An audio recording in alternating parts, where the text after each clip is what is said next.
What is a fire dominant entrepreneur, and what would I be like if I was one? That's what we're going to talk about today. Hello, beautiful friends. Welcome back to my channel. My name is Cera. I help artists, creatives, spiritual practitioners, and healers build the lives and businesses of their dreams. And one of the ways that I do that is using my signature framework, Elemental Entrepreneurship. This video is part of a series of videos where I'm giving you a little portrait, a little snapshot of what each dominant element type is like. And the first video in this series, I explain what elemental entrepreneurship is, how it works, what areas of business are contained within each element. So if you haven't watched that one yet, go back and watch it. And if you haven't taken the quiz, intuitiveedgecoaching.com/quiz, go take that quiz and find out your dominant entrepreneurial type. And then you can watch the video connected to your dominant type. But if you're just a little curious about all of the types, or you are a fire dominant and you know it, welcome. We're going to get into what is the fire dominant entrepreneur like.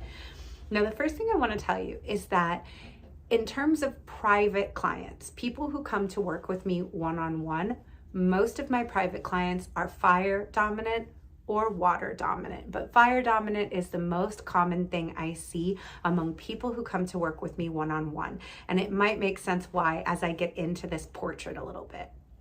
So I always say fire dominant entrepreneurs are like a walking Nike swoosh. They are just do it. They are the song, a little less conversation, a little more action.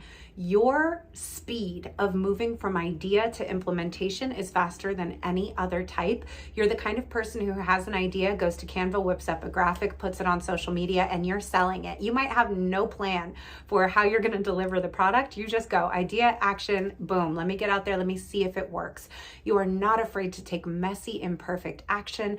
You're not afraid to throw something out there and see if it sticks. You're not afraid to start something and figure out the details as you go. And this is a tremendously valuable skill for entrepreneurs. Many fire dominant entrepreneurs, like myself, started their businesses on accident. And what I mean by that is you just needed to make money and you were good at hustling. And so you threw something out and then you started getting clients and you started getting customers and you were just like, well, I'm going to figure it out as I go. It's very positive in a lot of ways to be fire dominant. A lot of the other types struggle with the implementation that comes so naturally to you. Where fire dominants start to have trouble is once they're up and running and things are going and maybe they're getting kind of big, that's where things start to get a little dicey for a fire dominant because they realize, I never had a plan. I never had a strategy. I never had a structure. I never sat down and worked out a business plan. The number of fire dominant entrepreneurs who have come to me with secret shame because they're making a lot of money, but they never filed their business taxes and they never set up their LLC and they never separated their business money from their personal money because they didn't anticipate that it would go as well as it's going. They were like, I had an idea, I threw it up and then it started going. And then once it was going, I got so busy. And then once it was going and I was busy and I didn't have these groundwork things, this earth stuff set up, I was embarrassed and I felt like if anybody knew that I was this successful without having these groundwork things in place, that they would judge me. It happens a lot, especially with creative entrepreneurs and spiritual entrepreneurs, because some of the more businessy stuff connected to business, I'm not that interested in it. It's not that fun. We just want to do our work. And so a fire dominant can get themselves into a little trouble by starting things without a plan and then having those things go really well and then having to go back and put the groundwork in underneath. And by the time they need to go put the groundwork back in underneath, they're so busy because they're now doing all of these things. They're serving their clients, they're serving their offers, that they feel like they never have time to pause and go build the groundwork, the systems, the structures that they really need.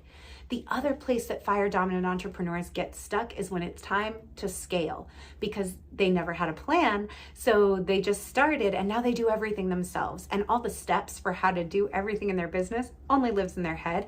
So they can't delegate and they feel like they can't slow down long enough to explain to anyone how to help them. So they know they need to slow down in order to get help, but they're afraid to slow down because the money will slow down and they don't have the systems that they need to free up their time, but they can't free up their time until they have the systems. They tend toward burnout. My love, if you are a fire dominant entrepreneur on the verge of burnout, I see you, I love you, I invite you to book a call with me right away. I would love to help you get out of this position.